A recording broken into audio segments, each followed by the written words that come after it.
Hey guys, this is John here in Los Angeles with the Alpha Channel update for Tuesday, September 11th, 2024. Today we are looking at Tarzan, #1 from Marvel Comics, John Buscema and Roy Thomas. Tarzan is like Conan's skinnier younger brother. Tarzan is built exactly like me. I wish I was as big as Conan, but I can accept looking like Tarzan. It took a lot of work. 20 years in the gym, you get to look like Tarzan. So here's the beginning. Some white guys are leading a safari into the darkest parts of Africa, the deepest parts of the continent. And they're hunting for lions and whatnot. This guy right down here, he says his name is something Fouquet. He has like a fancy French name. Then it turns out he's just some like New York sort of hunter looking for Tarzan, actually. You get that at the end.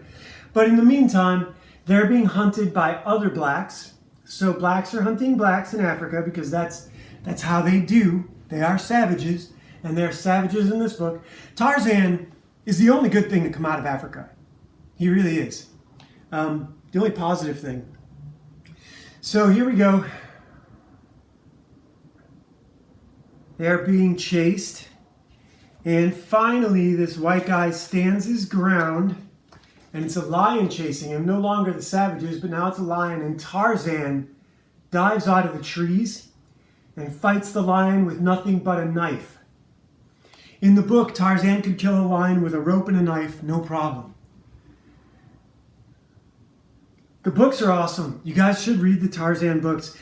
The Tarzan, Victorian, that era of Victorian writing, Tarzan, Sherlock Holmes, that really created comics. That really set the stage for everything that came after. I mean, that was the birth of the superheroes.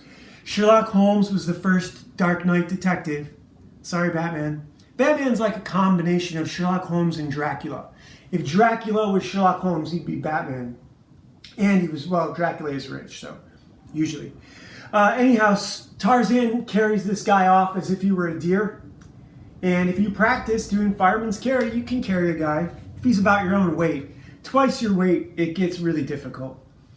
But here he is facing down the other savages who've come.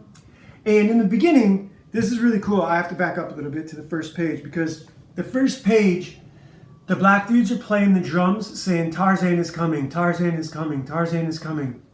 Eventually they switch to talk about the white safari hunter, but generally they're concerned with Tarzan. And here they are facing him when he's standing on this tree, defending the white guy that he'd rescued. And one of them decides, you're not that bad, we can kill you. And the chief hurls his spear at Tarzan, and Tarzan dodges it. And then the rest of them are like, oh, it's on. You've seen this at the mall. The black guys get a white guy cornered and start swinging. Here's a pinup. I don't wear cheetah underwear, but Tarzan's not bad to be. And here we get the rest of it. Now he does the oh, and he calls the Tantor the elephant. And Tantor, there's a bit in here about how the lion is the king of the beasts, but Tantor is the king of the jungle. Tarzan is a lord of the jungle, which is different, because even the lion runs when the elephant comes stampeding through. I don't know of any stories of elephants being taken down by lions. I'm sure baby elephants, but full-grown elephants, I don't believe it. Maybe an entire pride of lions, if it was an old, sick, and dying elephant. So here's Tarzan, and he and Foucault swing down to land on the back of Tantor the elephant. And his name's not Foucault, they say it up here. So this guy, Albert Werper, is actually hunting Tarzan, and he came to the jungle to gain his trust, and then it's his job to kill him. And we haven't met Jane yet, and I'm really glad they did not start with the baby in the parents' cabin, like in the old Shermer Prescott cartoons. That's great for an opening theme or like one page, splash page, But I'm really glad they started off with an adventure and a new adventure, not one of the ones in the books. I think if you're going to do comics of famous characters, don't adapt the old stuff. It's like Silver Surfer. Whenever we get a Silver Surfer cartoon, it's always the old Shalabal, Galactus, Herald story for like 3 or 4 episodes. And you never get new stuff. You get a recycling of all the old stuff, and nobody wants that. So Tarzan, number 1. I do have number 2. I don't have the rest of them. There's only like 32 or 38. I will get them. We will do them. This is the Yggdrasil deck. Big, heavy-duty deck. And this is Grimnir, the balance of opposites. He's got ice in one hand and fire in the other.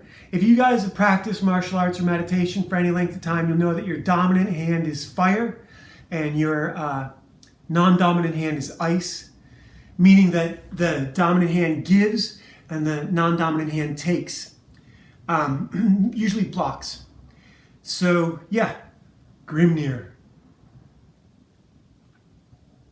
But it's the same thing for magical energy. When if you get into all that, energy happens with the right hand and taking happens with the left. Today's episode is brought to you by Legacy of a Mad Scientist, a 13-hour audiobook about Ashley Fox and her brother Jeffrey, who go on the run from corrupt government agents determined to seize her father's inheritance to her. And you have to listen to it to find out whether or not they're successful. Legend of Ashley Fox is our second book, where Ashley and Jeff are now at Angel City Juvenile Detention Facility, District 13, which is an orphanage and juvenile detention facility. And they have to unite the gangs against a group of serial killers running the orphanage.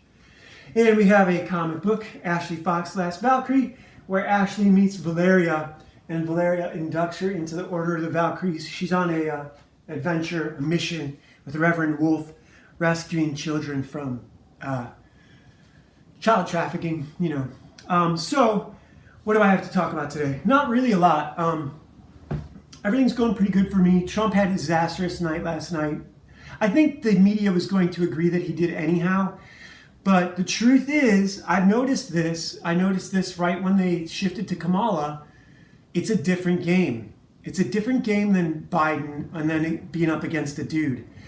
Kamala's trying to be a uniter, and Trump is being a divider. And that never plays well when it's a man against a woman. He needed to find a way to say, look, I understand what they've done to you. I know you're not competent. Let me help. He needed to let me help instead of you're an idiot. Instead of you're fired. He needed, we're a team. America is supposed to be a team. And we're not a team right now. And I don't think we will be a team ever again. I'm content to do my own thing. I've been thinking a lot about this. If I were to suddenly have a bunch of money, which it's looking more and more likely, that it's just going to continue to swell. What would I do? Would I move back to Illinois, outside Chicago? No. I might move from here, but only to like Silver Lake. I'll stay in LA. I am going to make a movie studio and a video game studio, and we will produce movies and comics as ancillary products to video games. So, yeah. I hope you guys are having an awesome September. And remember, Jews did 9/11. See ya.